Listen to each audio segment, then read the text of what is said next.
You can see the effect of magenta light on the face, on the laptop, and on the chair. So if you want to remove this light effect from the face, then you have to use the selection tool. So let's use the selection tool here. Its shortcut is M. You can also press M to select the selection tool. Now let's select here. Here feather is 100. You will see there's a small button. So when you click here, feather will be applied to it. You can click it multiple times too, and you can set feather to 500, 600, or 200, anything here, and apply it. So now feather has been applied. Then you can press apply or enter here.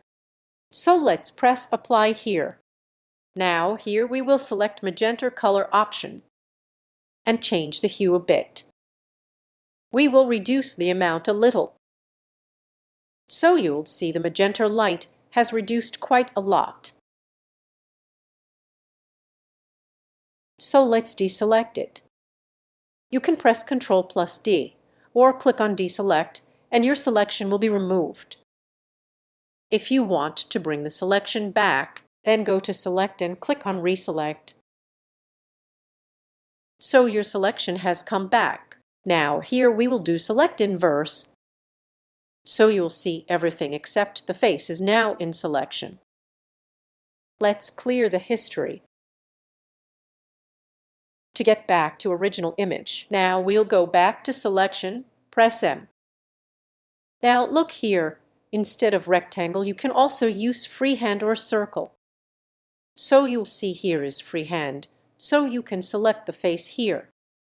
You can apply feather from the button here or by pressing Ctrl+Alt+D. We are pressing Ctrl+Alt+D.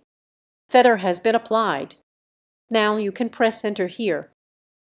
Let's undo this. You'll see here there is a feather checkbox. If you want to apply feather and then press enter every time, then select this. You just do the selection and press enter. Your selection will be done with feather. You don't have to press feather or Ctrl+Alt+D again and again. So now when you do the correction, you'll see the effect is only happening in the selected area. Now we will do inverse selection. Go to select menu and select inverse. So you'll see everything except the face is selected. And here we'll come back to magenta and click on P. So the previous correction we had applied here, like hue to 33 and amount to -12, you'll see it's back. Magenta is being removed from all areas except the face.